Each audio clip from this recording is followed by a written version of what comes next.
अस्सलाम वालेकुम नाजरीन, एमान न्यूज़ में एक बार फिर आपको खुश आमदीद कहते चले। मैं हूं मोहम्मद इब्रार और मैं हूं राशिदा हफीज़। लाहौर में मुस्लिम लीग नून के सीनियर रहनुमा ख्वाजा साद रफ़ी की साहबजादी की शादी की तकरीबात हुई, जिसमें PTI रहनुमा जहांगीर तरीन ने भी शिरकत की। इस मौका पर सहाफ़ियों से गैर रस्मी गुफ्तगू में जहांगीर तरीन ने कहा, साद रफ़ीक मेरे भाई हैं और इकट्ठे फैमिली में रह चुके हैं। नून लीग से दोस्तियां पुरानी हैं और ऐसे ही चलेंगी। इस दौरान सहाफ़ी ने सवाल किया कि क्या जहांगीर तरीन का जहाज़ कभी नून लीग की तरफ जा सकता है। इस पर जहांगीर तरीन का कहना था कि जहाज़ तो हर तरफ जा सकता है। सहाफ़ी की जानिब से मुस्लिम लीग नून में शमूलियत के सवाल पर जहांगीर तरीन मुस्कुराते रहे, जिस पर लीगी रहनुमा अयाज सादिक ने कहा कि जहांगीर तरीन हो या कोई और PTI लीडर, इमरान खान के सिवा सभी मुस्कुरा रहे हैं। महकमा तालीम सिंध ने तालीमी इदारों में कोरोना वैक्सीनेशन से मुतल्लिक अहम हिदायत जारी कर दी। सूबाई महकमा तालीम ने सूबे भर में 12 से 18 साल तक के तलबा और तालबात की वैक्सीनेशन की हिदायत कर दी।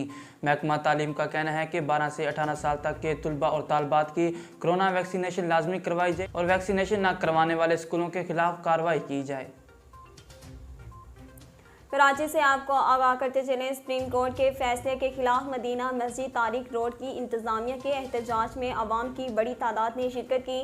तारिक रोड पर बनी मदीना मस्जिद में जुमे की नमाज के मौका पर सैकड़ों की तादाद में अफराद ने शिरकत की। नमाज जुमा के बाद मदीना मस्जिद इंतजामिया की जानिब से एहतजाज किया गया, जिसके 22 चौक से बहादुराबाद जाने वाले और आने वाले ट्रैक्स को हर किस्म की ट्रैफिक के लिए बंद कर रखा गया। ख्याल रहे कि सुप्रीम कोर्ट ने गुज़िश्ता माह कराची तजावुज़ात केस में तारिक रोड पर कायम मदीना मस्जिद को भी मुनहदिम करने और इसकी जगह पार्क को बहाल करने का हुक्म दिया गया था। Chief justice of Pakistan justice Gulzar Ahmed की थर आमद पर इलाके की किस्मत जाग उठी। चीफ जस्टिस की आमद के मौके पर मिट्टी शहर की गलियों और शाहराहों को चमका दिया गया। अस्पतालों में सफाई, मुरम्मत और रंग रोगन का काम जारी है। चीफ जस्टिस पाकिस्तान मिट्टी के तफरीह मकाम पहुंचेंगे और कल बरोज़ हफ्ता मिट्टी बार से खिताब करेंगे।